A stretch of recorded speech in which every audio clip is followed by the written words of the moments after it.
Well, tonight is the first night of Hanukkah, classic Jewish holiday that answers the age-tested formula. They tried to kill us. We're still here. Let's have a donut. Yes.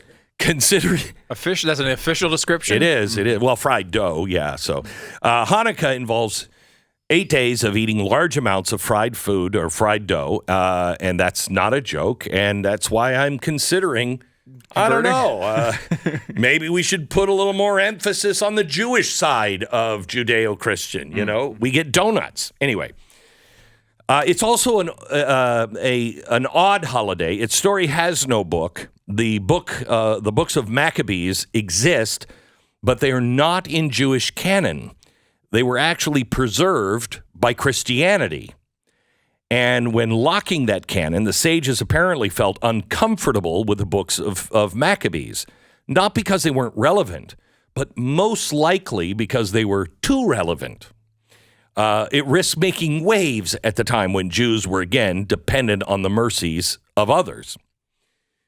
So on Hanukkah, candles are lit for 8 days, and it commemorates the miracle of 1 day's pure oil burning for 8 days, the miracle of the oil.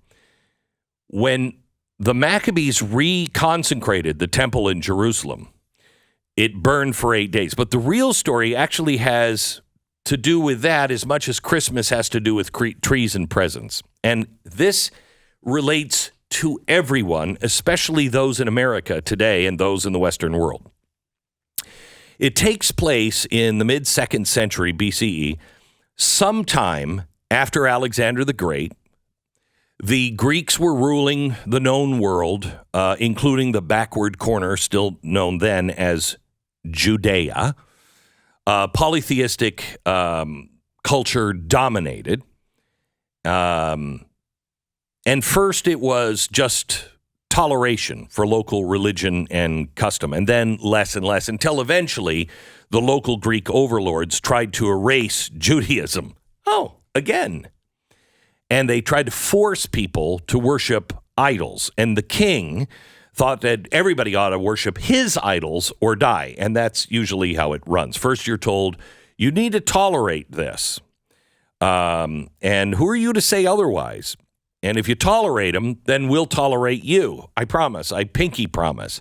Then you're told that your God is not really God, and their God is not worse than any other God. Certainly, it's not your intolerant God, so pipe down. Then you're told, bow down to the idol along with everybody else or else, right? Familiar yet? This happens every time the world tries this. Many of the Jews at the time went along seeking refuge through assimilation into the dominant culture. See Germany as an example. But then some of the extremists went and spoiled the game for everybody. One of the priests said, no. And he and his sons took to the hills, starting a hopeless revolt against the mighty Greeks. Except it wasn't so hopeless. In the words of the holiday prayer that begins tonight, God gave victory to the few over the many, and the revolt actually succeeded in restoring Jewish sovereignty and the rededication of the temple.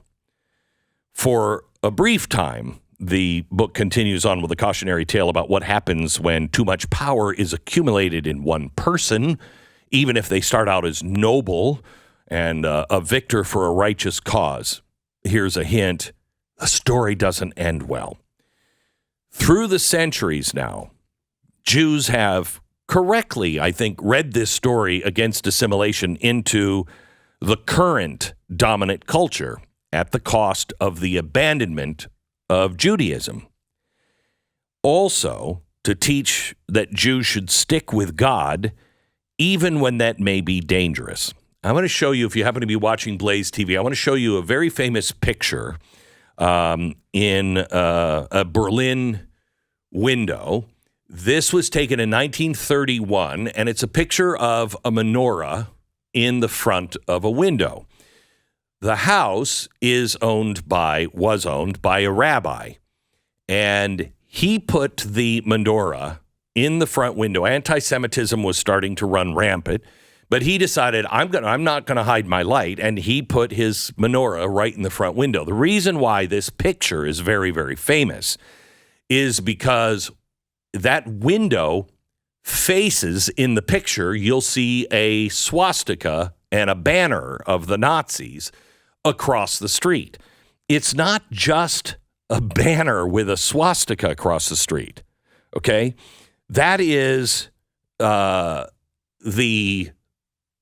swastika and banner that marked the Nazi headquarters. So this was the headquarters of all the Nazis, and across the street lived a Jew, and he was like, yeah, it's nice and everything, but I'm not afraid of you. It's an amazing, amazing picture. By the way, on the back of that snapshot on the original, it says, the flag says death to Judaism. The light says Judaism will live forever. It's an amazing picture. Now, Hanukkah is the story, and this is why it's so important to all of us, is the story of the few against the many. Those who should get crushed like bugs facing down the mighty empire and somehow or another coming out on top. Why? Because the cause is just and they stand on the right side. 1776, anyone? Rebels against the galactic empire, good versus evil, David versus Goliath. The kind of story that we tell, we seek out again and again and again because it stirs something deep inside all of us. This is our story, or it can be. And it might have to be. The story that tells us, yes, sometimes everyone else can be wrong. That maybe you can be right, even if you're standing all alone and you've scared the piss out of yourself. That just because the majority, even the overwhelming majority, goes along doesn't make it right. The story of Hanukkah is the story of the culture being overtaken by the spirit of the age, which turns out always to be a lie and an evil lie.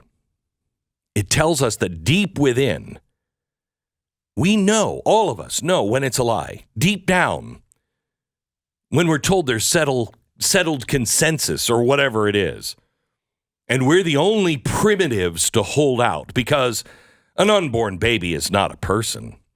That man is a woman if he says so. You know, there are just too many humans. We have to get rid of some of the useless ones, for their own good and the good of the planet. We know deep down when somebody is telling us there is no God, no meaning to your life, only submission. And how do we know it's true? How do we know that's a lie? We know it when we remember the light. The light that Jews all over the world will kindle tonight should speak to us, all of us, because the light is the refusal to quit, to give up when there's no hope. Even though the darkness is everywhere, you might be the last spark in sight. The last priest who will just not bow down to the idol. The last one who will just not stand aside, won't stand down, won't sit down, won't shut up, even when told the alternative is destruction, it's oblivion, it is death. Don't you dare put that candle in that window. Don't you know there are hundreds of Nazis and all of the leaders of the Nazis in the building directly across the street? What are you doing? You know when somebody says, sit down and shut up or we'll destroy you. You know the exact reverse is true, that giving in means oblivion and death and worse. It means the loss of what is most precious about our existence here on earth. The loss of meaning, the extinction of everything that is true, the desertion of our reason for being.